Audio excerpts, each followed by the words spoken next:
All right, this is going to be the video walkthrough for the Night to Remember DBQs. Now, DBQs means document based questions. And so, as we're going through this, you're going to see that you have a document and a graphic organizer. This is strictly the read through of the sources. Starting with source one, Dance Madness. I'm going to make this super focused to follow along. And here's my source. In all large cities, in every place where there is work for young people, there are also places for these young people to play. Play is not a special prerogative of little children, and prerogative is like a choice. The desire for it is human, and while we're talking about play, has specialized forms and playgrounds and theaters, it finds its simplest expression in the daily recreational life of adolescent young men and women. Modern conditions do everything that can be done to create a desire and a need for relaxation. Our industries are monotonous, narrowed, and specialized. That sentence means that basically we're bored doing the same thing again and again. The home conditions under which the average young working girl and boy live are as to demand outside resources. That sentence is basically saying because of the conditions at home, you have to play. The choice is narrow. You can't walk the street all evening, especially in cold weather. The park is tiresome, and the theater is expensive. The motion picture show offers but a half hour's amusement. Movies at this time were about half an hour. For the cost, for the same expenditure that it costs to go to the moving picture show, or a very little more, sometimes for nothing at all, a delightful evening can be spent at a pastime that never fails to interest. The dance hall is always ready for visitors.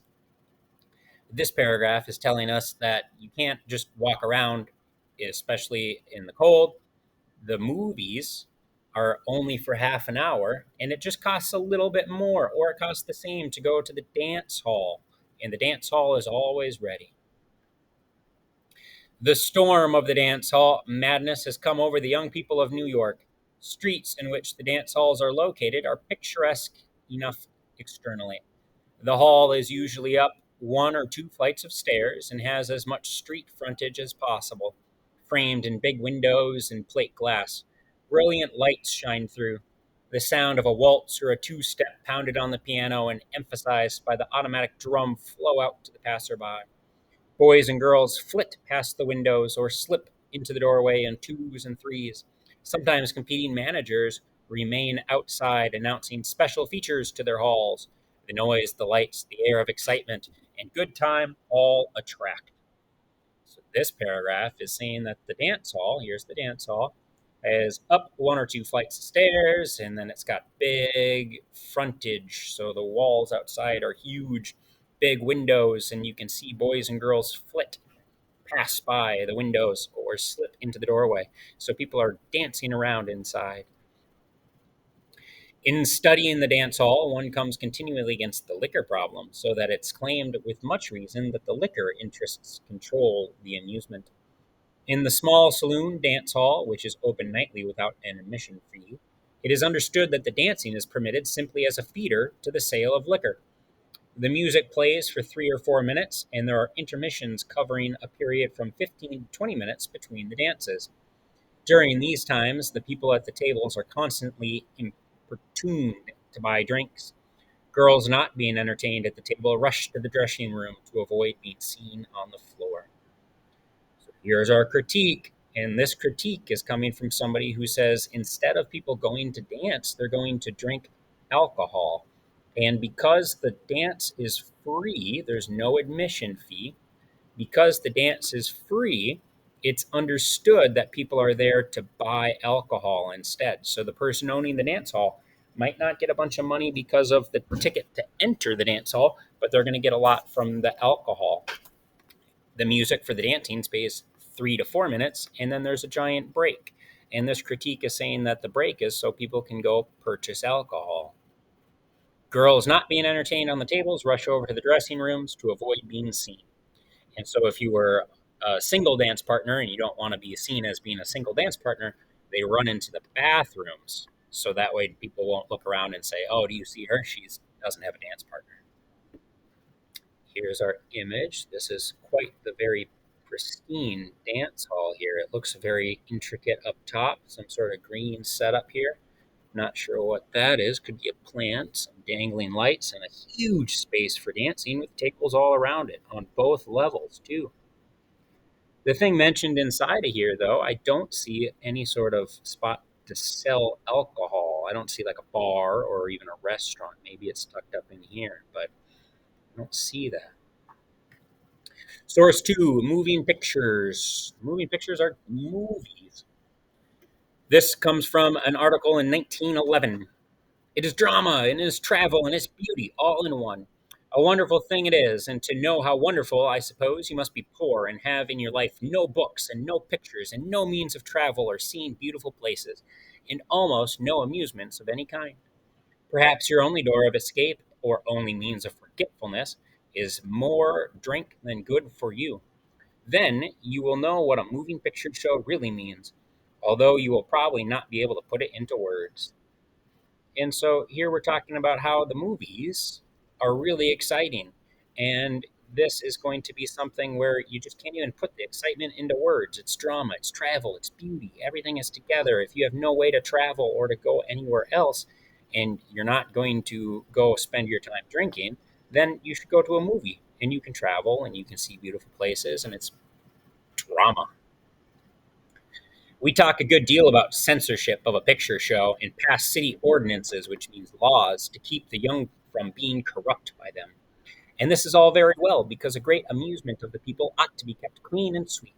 But at the same time, this discussion has left a sort of feeling in the minds of people who do not need to go to the picture show that is a doubtful sort of place, where young girls and means scrape undesirable acquaintances, and where the prowler lies in wait for the unwary.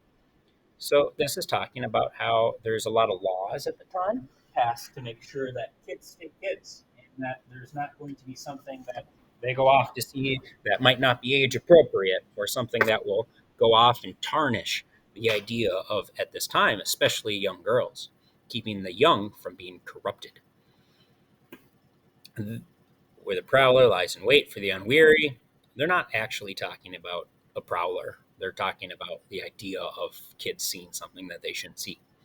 Where suggestive films of crime and passion are invariably displayed. But I think that this is an unjust idea, and anyone who will take the time to amuse himself with a picture show audiences for an afternoon or two will see why it's the making of films which have come a great industry, why it's the picture show which has driven out the vaudeville and the melodrama. So we have here in this paragraph an argument that, yeah, people are going to say that they're passing laws to keep kids kids. However, this author is saying that anyone who takes the time to go to a movie will see that the movie itself is the better form of vaudeville, which is like a live play, or melodrama, which is a live play. You cannot go to one of the picture shows in New York without having a series of touching little adventures where the people who sit next to you, without overhearing chants of words of a naivete appreciation that make you bless the living picture book, has brought so much into the lives of the people who work.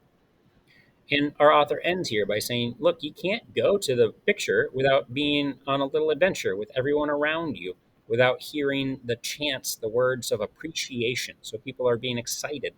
And it will make you leave by blessing the picture book. So another movie, blessing the movie. You're going to be so excited that you'll bless the movie, which brought so much into the lives of the working class. Because again, this is targeting people who might not be able to afford travel or going to see beautiful places. Why not go to the movie?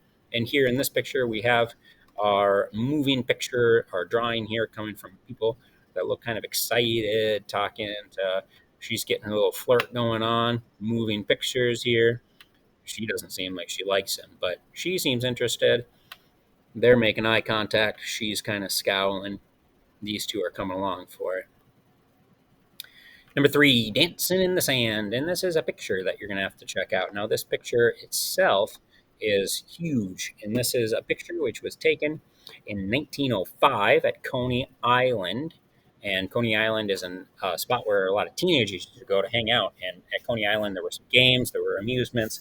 This is the birth of the Nickelodeon. The Nickelodeon is kind of like a early form of a movie. Nickel, Costa Nickel. Here we see young couples and teenagers dancing all over, having a great time.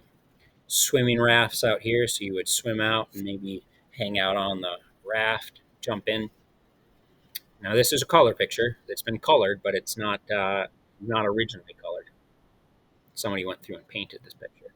So for this image, you look at it and try to see what the benefits for a teenager would be. Why would a parent maybe be against it? Nothing for me to read there. Number 4. This comes from a book called The Spirit of the Ghetto, Studies of the Jewish Quarter in New York. Here's our playbill. This would be a poster that goes to advertise the movie Chants in America. And here we have it written in Yiddish.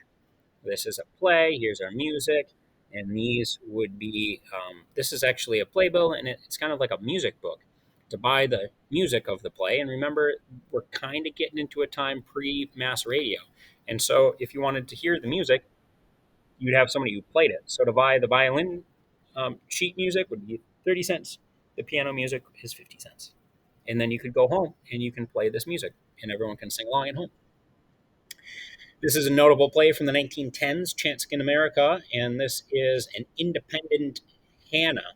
And Hannah is an immigrant who comes in and she becomes a champion for women's rights. In the play, she dreams of being a pickpocket, a hero, and even a chauffeur, someone who drives for other people. Although this might be a strange dream for a Jewish immigrant woman, Hannah argued, what's the good of being in America if one can't drive a car? So the purpose of the play, Chance in America, she's saying, why be here if I can't do anything different from somewhere else, especially where she came in from?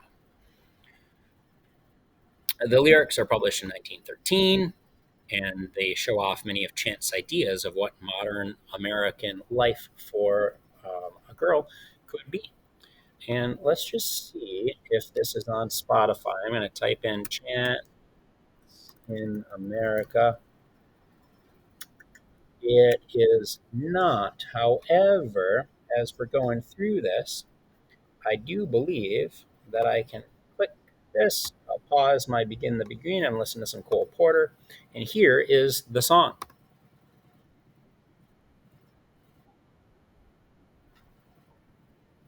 Oh, it's going to be in Yiddish.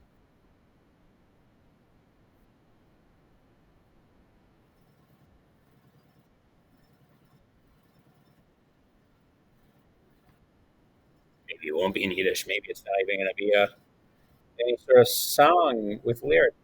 Ooh.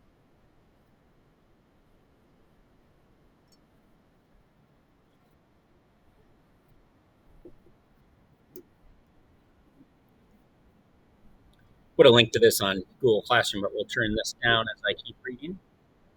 And here we're in here Kench, and what the song is about. Here's a refrain, and it says, "Kench is now the lady.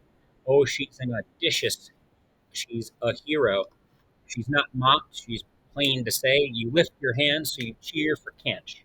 Kench, wherever a policeman hitches her. Oh, Kench lights up the world. So everywhere she goes, she makes it happier. You can't get Kant in a bluff. She fights for women's rights. That is a plan for a woman and her husband to be equal. Down with the trousers and down with the husbands. Now, at this time, women and trousers had an inauspicious relationship. And so she's not talking about pantsing somebody. She's saying that trousers represent the idea of what men are only allowed to wear. So get rid of this idea of only men having trousers. She gives a squeak when she stands, and she gives a speech. So when she talks, she gets people to listen because you hear the squeak.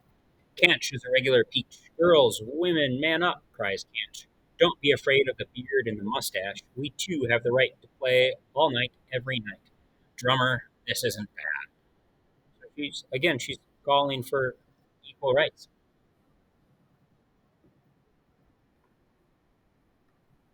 Oh,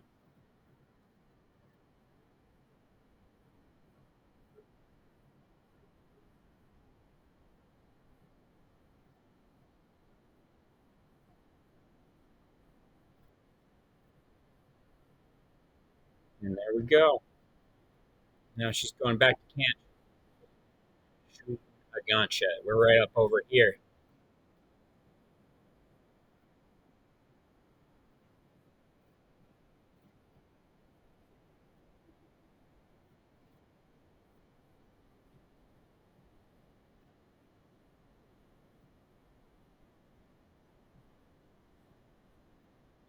Perfect.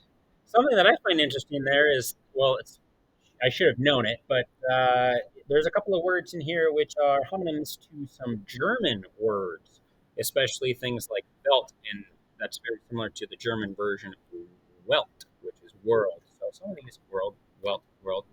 It's very interesting. If you learn a foreign language, which I highly recommend, you'll start seeing some of these connections. Perfect. Those are the read throughs of the uh, DBQ for the Night 3 members.